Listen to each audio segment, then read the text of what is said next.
자, 그럼 우리 말씀 나누겠습니다. 오늘 말씀은 요한복음 6장입니다. 6장 22절부터 27절까지입니다. 요한복음 6장 22절에서 27절까지입니다.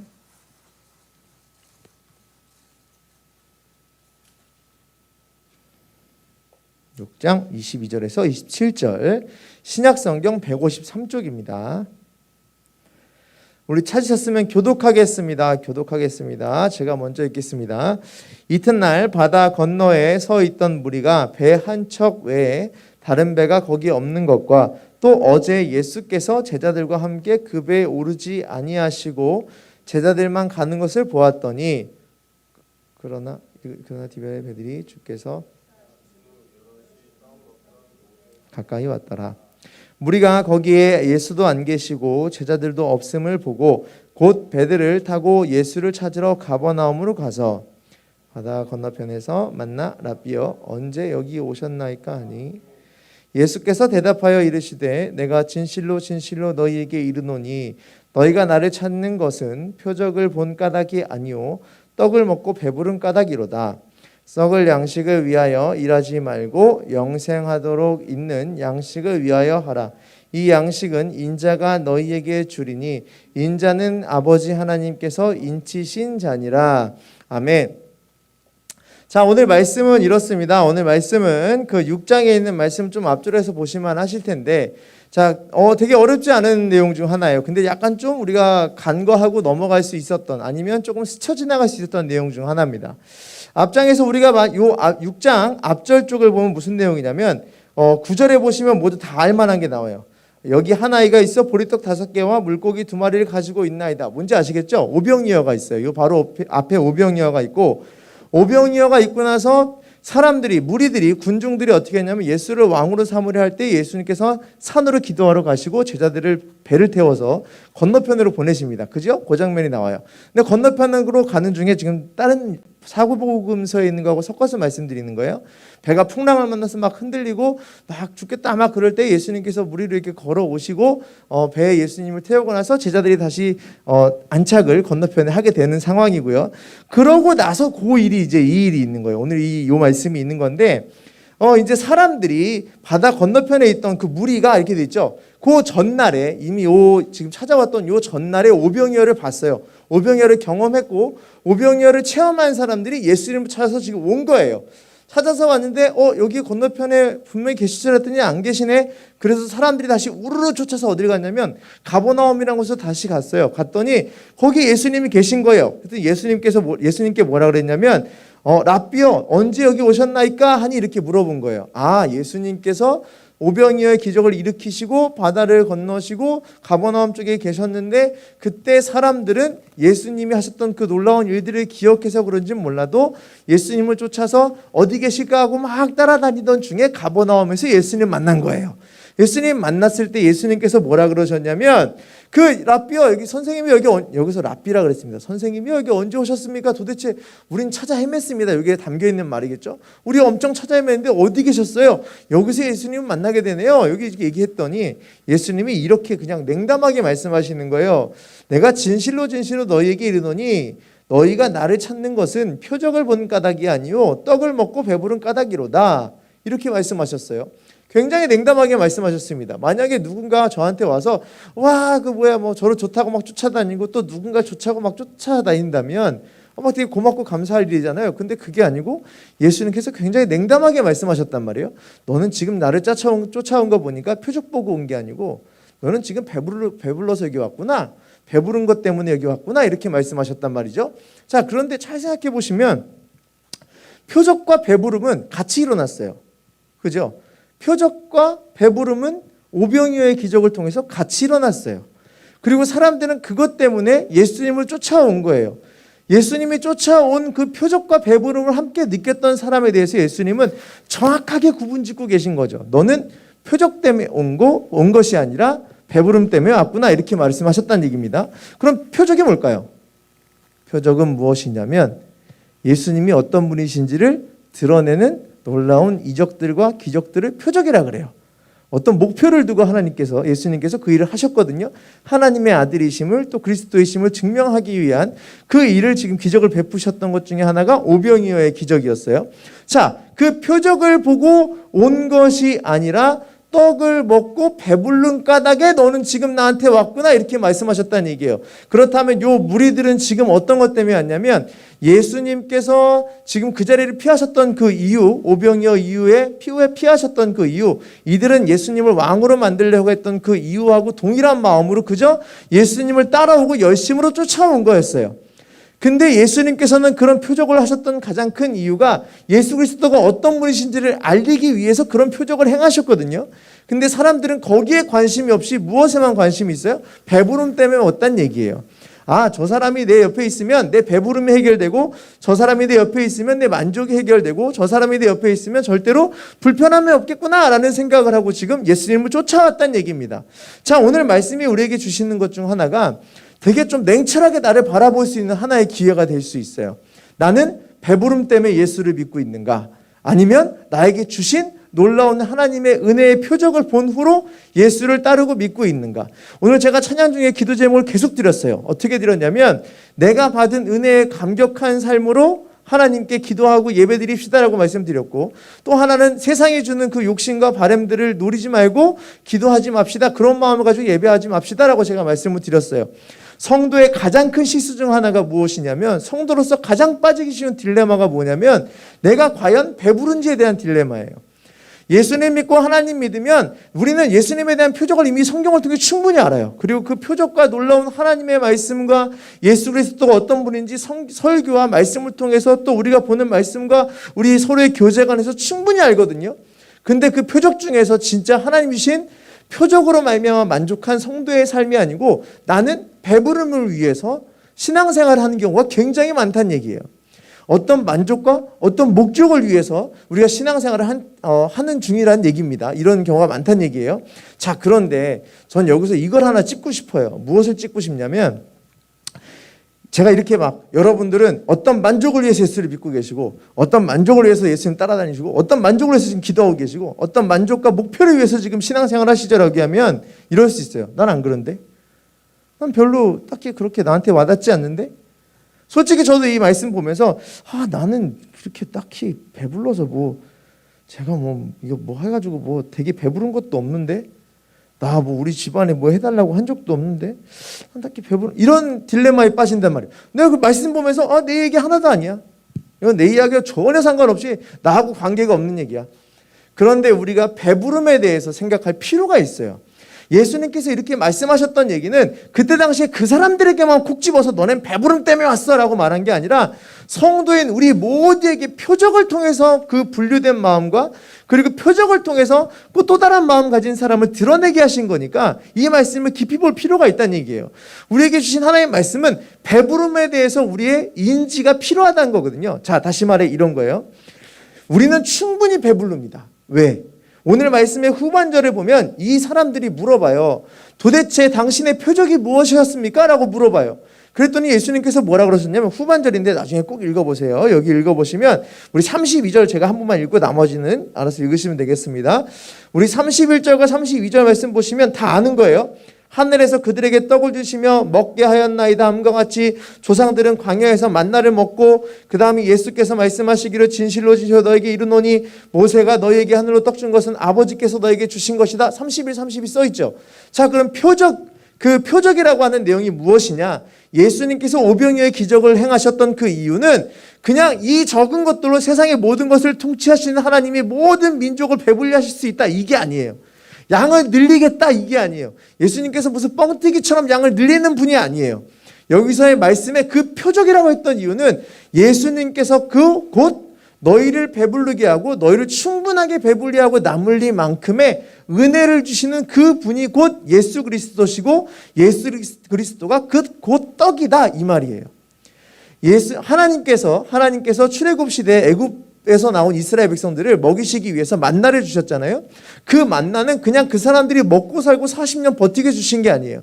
하나님께서 너희를 책임져 주시고 너에게 충분한 은혜를 주시겠다라고 하는 하나님의 약속, 그리고 가나안 땅으로 보내시겠다고 하는 약속을 이루시기 위한 하나님의 은혜의 연속성이었거든요. 그럼 그 연속성에 더불어 예수님도 똑같이 우리에게 떡으로 오셨다는 얘기예요. 그러면 예수님께서 오병이어의 기적을 통해서 너희가 지금 배부르지, 힘들지, 지치지, 내가 너희로 하여금 너희 조상들이 광야에서 먹었던 그 만나처럼 너희를 배불리 하고 너희를 평생 충분하게 할 하나님이 오신 하나님의 자녀로서 너희 곁에 와 있으니 나를 먹어야 된다라고 지금 여기서 말씀하고 계신 거예요. 그 표적을 우리가 충분히 봤어요. 지금 제가 드린 이 표적에 대해 의심하시는 분 있나요? 없지요. 근데 다 알아요. 그러니까 뭐가 문제라고요? 배부르냐에 대한 문제예요. 내가 과연 배부르냐에 대한 문제예요. 나에게 표적에 대한 예수 그리스도에 대한 의심과 예수 그리스도에 대한 그 어떠한 걱정과 내 잘못된 판단은 없어요. 여기에 판단하기 시작하면 믿음이 흔들리는 중이거든요. 난 예수님을 안 믿는 거하고 똑같은 상황이 생기는 거예요. 우리 예수님 다 알고 믿어요. 하나님의 아들이시고 내 죄 때문에 오셨고 십자가에 죽으시고 우리 때문에 다시 부활하셨고 이거 다 믿잖아요. 그런 표적에 대해서는 흔들림이 없어요. 근데 뭐가 문제냐면 배부름에 대한 문제예요. 표적과 배부름은 함께 있었던 사건인데 왜 사람들은 분리해서 그걸 느끼고 예수님은 그 분리됨을 그들에게 정확하게 지적을 하셨을까? 왜냐? 우리의 배부름의 문제. 첫 번째, 배부른 걸 못 느끼는 게 문제예요. 표적이 되신 예수 그리스도, 하나님이 어떤 분이신지 알려주신 예수 그리스도, 하나님께서 어떤 분이신지, 예수님이 어떤 분이신지, 우리를 영원히 먹이시고 우리에게 충족함을 주신 예수 그리스도가 그 눈앞에 있음을 우리가 봤고요. 그와 함께 있음을 우린 깨닫고 말씀을 통해 지금 우리도 알고 있거든요. 그럼 우리는 배불러야 되는데 배부름을 못 느끼고 있기 때문에 또 다른 배부름을 달라고 하는 중이에요. 또 하나 더불어서 성도의 큰 실수가 뭐냐면 배부름에 대해 느끼지 못하는 것 더불어서 과연 배부른 게 뭔지라고 하는 인지가 없어요. 자, 이렇게 한번 얘기해 볼까요? 여러분들, 은혜에 충만한 삶이 뭘까요? 은혜에 충만한 삶을 한번 정의해 보시고 표현해 보시고 기록해 보십시오. 어렵죠? 은혜에 충만한 삶이 뭐라고 단정해서 쓸 수 있겠습니까? 지금 내가 말할 때 사람마다 각기 하나님께서 다른 은혜의 충족함을 다 주셨거든요. 그럼 여러분들에게 이렇게 여러분 은혜가 뭐예요? 그럼 어떤 사람은 그래요. 지금 나는 우리 자녀와 함께 있는 자체가 은혜인 것 같습니다. 나는 지금 이렇게 숨쉬고 살아가는 것 자체가 은혜인 것 같습니다. 나에게 주신 건강 자체가 은혜인 것 같습니다. 은혜에 대한 그 모든 정의가 각자 달라요. 그래서 나는 하나님에게 주신 그 은혜로 인해서 나는 하나님이 나에게 주신 은혜가 바로 이거라고 정의하고 싶습니다라는 식으로 내가 알고 있는 은혜에 대한 인지를 표현하고 싶고 말할 수 있거든요. 근데 성도들의 대부분의 실수가 뭐냐면 은혜가 뭔지 몰라요. 나에게 주어진 은혜가 뭔지 몰라요. 저 사람이 말하는 은혜가 내 은혜가 됐으면 좋겠고 제가 받은 은혜가 내 은혜가 됐으면 좋겠다라는 게 내 삶이지 내가 받은 은혜에 대한 인지가 없다는 얘기예요. 자, 첫 번째, 은혜가 뭔지 못 느껴요. 은혜가 어떤 건지 몰라요. 그리고 더 나가서 무엇이 했냐면 제가 지금 말씀드렸듯이 이 은혜에 불만족해서 저 은혜도 먹고 싶고 이 은혜도 먹고 싶은 상황이 생긴다는 얘기예요. 자, 우리 우리 광야의 사건을 한번 보시죠. 하나님께서 만나를 먹을 때 하루에 얼마큼만 가지라 그랬죠? 그날 먹을 만큼만. 더 쌓아두면 그 다음에 썩어서 냄새가 났죠. 하나님께서는 그날 먹은 만큼의 충족함으로 주셨습니다. 예수 그리스도가 우리에게 주신 그 은혜와 표적은 그거예요. 예수님을 내가 먹고 예수님과 함께 있으면 그날의 만족함으로 내가 최대한 하나님께 주신 그 은혜를 누리고 살 수 있는 정말 부족하지 않은 만큼의 삶을 사는 거거든요. 근데 사람의 욕심은 어디 있냐면 거기에 불만족해서 저것도 갖고 싶고 그것도 갖고 싶고 이것도 갖고 싶은 생각이 들어요.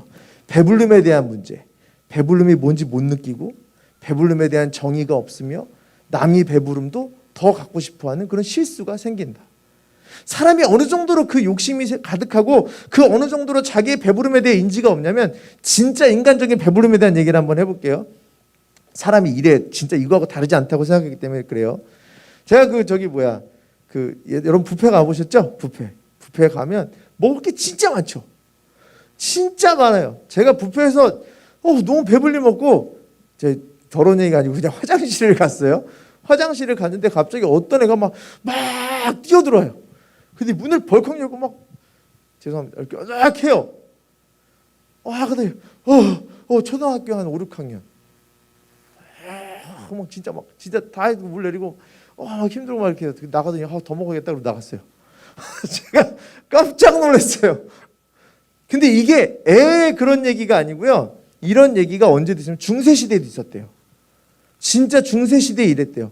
너무나 부자들과 귀족들은 잘 먹고 잘 살아가지고 자기가 먹을 것 다 먹고 주워 먹을 것 다 먹고 이것저것 좋은 거 다 먹고 남이 만들어 놓은 거 또 맛있는 거 또 먹으니까 가서 일부러 다 뱉고 또 먹고 또 먹고 이 짓을 계속했대요. 진짜로 실제로. 근데 우리의 신앙적인 삶이 그래요. 배부름이 어떤 것인지 모르고 배부름에 대한 느낌이 없다 보니까 남에 대한 배부름만 자꾸 기대하고 저 배부름 내 거 가지려고 그래요. 이것도 갖고 싶고 저것도 갖고 싶고 그것도 갖고 싶어요. 나에게 이미 충족한데도 불구하고 계속 갖고 싶어요. 근데 어떤 일이 벌어지는지 아세요? 내가 남의 것을 충족하고 남의 것을 가지려고 아무리 노력하는데 무슨 일이 벌어지면 그 다음날 다 썩어서 없어질 것들이에요. 왜? 하나님 보실 때 나에게 쓸모가 없으니까. 근데 우리는 어떻게 살고 있어요? 자꾸 배부름도 못 느끼고 배부름에 대해 정의도 못 내리고 내게 주어진 배부름에 만족하지도 못한 채 다른 배부름만 자꾸 추구하고 살아요. 우리는 충분히 그럴 수 있는 존재들이에요. 나는 분명히 그럴 수 있어요. 하나님이 어떤 분이신지 알고 예수님이 어떤 분인지 알고 있지만서도 나는 거기에 충분히 대답하지 못한 채 그저 이 교회에 불러신 이 자리에서 예수님 좋다고 하나님 좋다고 쫓아와서 나는 계속 배고프다고 말하고 있고 배부르지 않다고 말하고 있으며 배부름 못 느낀다고 말하고 있는 중인 신앙의 삶을 살고 있다는 얘기예요. 우리의 신앙은 그럼 잘하지 않아요. 신앙은요, 잘하는 게 맞아요. 신앙은요, 성숙하는 게 맞아요. 신앙은요, 점점 나아지는 게 맞아요. 근데 우리가 이 배부름에 대한 이해와 배부름에 대한 확실한 신학, 성경적인 해석과 뜻을 알지 못하면 우리는 자꾸 하나님께서 원치 않고 예수님께서 원치 않는 그런 삶을 계속 살게 된다는 걸 좀 알았으면 좋겠습니다. 우리 막 찬양하면서도 그렇고 말씀 나누면서도 그렇고 계속 그래요. 은혜에 대한 얘기, 넘치는 은혜가 있습니다. 넘치는 기쁨이 있습니다. 넘치는 하나님의 행복이 있습니다. 우리 삶에서 그 주신 것에 대한 만족과 주신 것에 대한 그 풍요로움과 주신 것에 대한 배부름으로 모든 이들에게 예수님 믿으면 이것이 진짜 하나님이 주신 놀라운 축복의 만족감이고 은혜의 기쁨이고 은혜의 그 행복과 누림임을 모든 사람에게 전해주는 성도의 삶을 살았으면 좋겠습니다. 여러분 이미 충족하다고 저는 확신이 해요. 여러분들은 부족하지 않아요. 저도 그렇고 절대 부족하지 않아요. 우리가 가진 모든 신앙의 삶에 부족함은 없어요. 왜? 예수님이 내 곁에 계시니까. 우린 전혀 부족하지 않아요. 우리가 다른 어떤 것을 구하지 말란 얘기가 아니에요. 구하지 말란 얘기가 아니고 막 다 포기하고 아무것도 안 하고 가만히 있으면 먹여주시고 막 로봇처럼 입에다가 막 기름 넣어주고 이 얘기가 아니에요. 이 얘기가 아니고 더 쓸데없이 하나님이 원하지 않는 모든 것들에 대해 내가 계속 배고프다고 느끼면서 또 다른 어떤 것들을 구하거나 바라거나 내 배고픔에 대한 잘못된 느낌을 갖지 말란 얘기입니다. 여러분은 이미 어떻다고요? 충족하고 충만하고 이미 평안할 수 있으며 기쁨의 존재입니다. 그럼 여러분들에게 이럴 때 주어지는 답이 있고 이럴 때 주어지는 하나님이 주신 하나님께 드릴 만한 질문이 있어요. 하나님 저 이제 배불러요. 하나님 이제 저 만족스러워요. 하나님 나에게 충족한 은혜가 있는 것 같아요. 그러면 이제 무슨 일이 생기냐? 이런 일이 벌어지게 됩니다. 28절 한번 보시겠어요? 28절 보시면 이 사람들은 아직 못 깨달았지만 이런 질문을 하게 돼요. 28절에 그들이 묻되 우리가 어떻게 하여야 하나님의 일을 하오리까? 이렇게 얘기를 해요. 자, 그 전에 예수님께서 하신 말씀 볼까요? 썩을 양식을 위하여 일하지 말고 영생하도록 있는 양식을 위하여 하라. 이 양식은 인자가 너희에게 주리니 인자는 아버지 하나님께서 인치신 자니라. 그들이 다시 묻되 우리가 어떻게 하여야 하나님 일을 할 수 있겠습니까?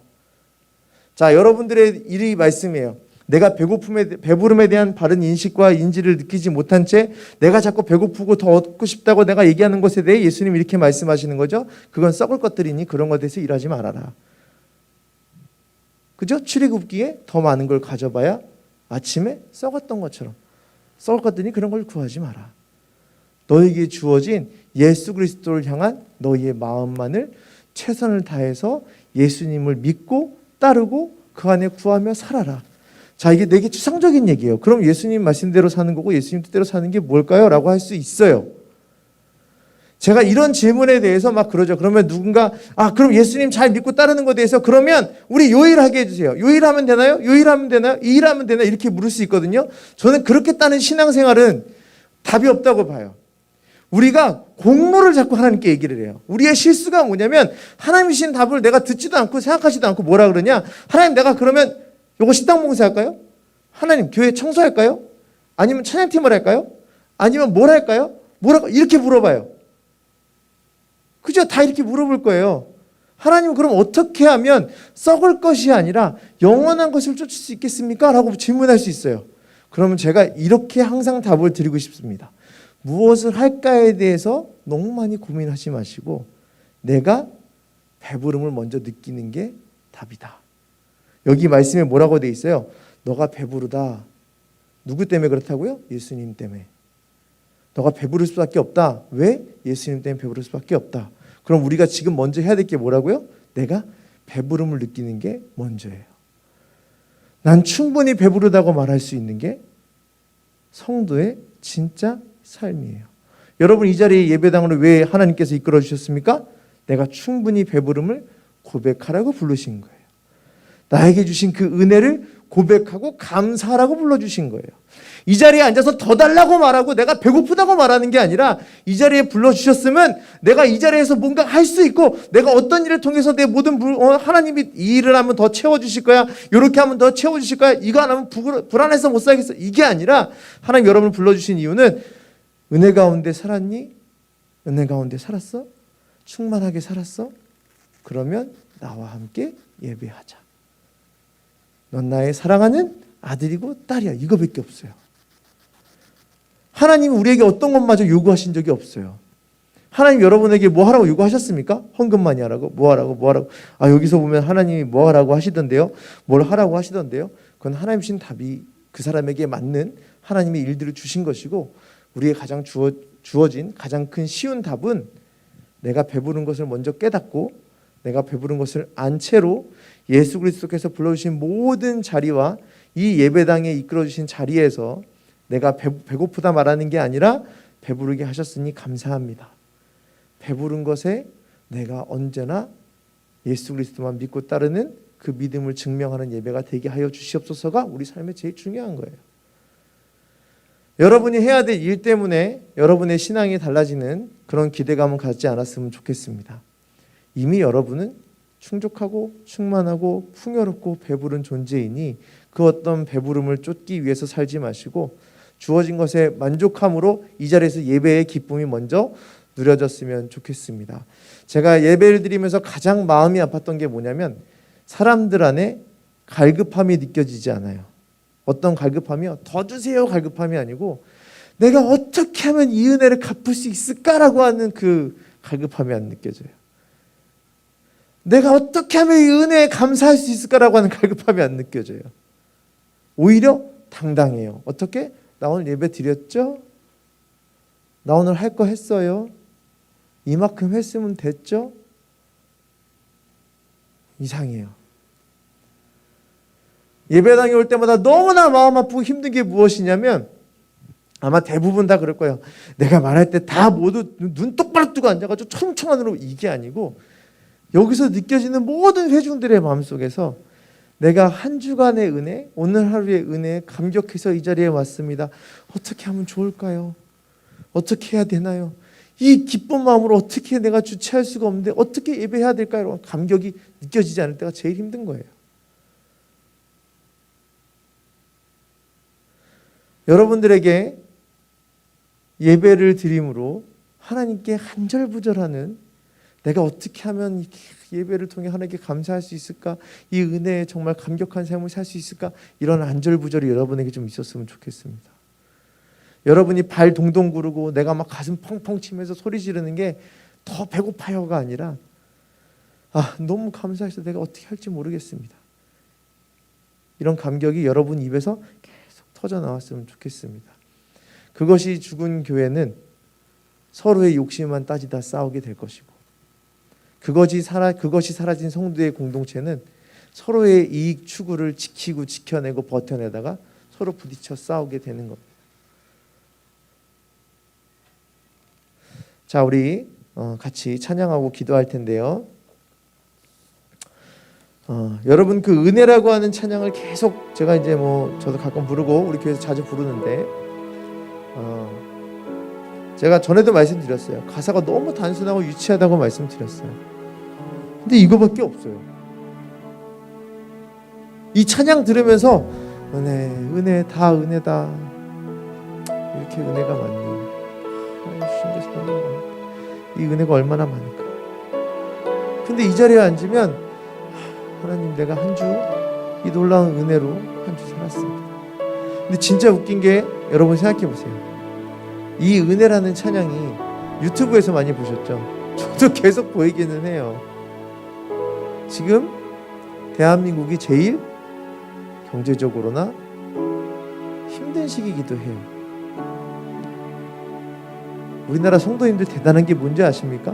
하나님의 사랑하는 하나님의 백성들이 참 많다고 느끼는 게 어떤 것인지 아세요? 이 힘들 때 무엇을 구해요? 은혜를 구해요. 어떤 것을 고백해요? 은혜를 고백해요. 이 은혜가 계속 들려지는 이유가 뭘까요? 우리에게 아니까. 여러분에게 계속 배부르다고 말해주는 찬양이에요. 여러분 배불러요. 충분히 배불러요. 여러분 배부르고 충분히 배불러요.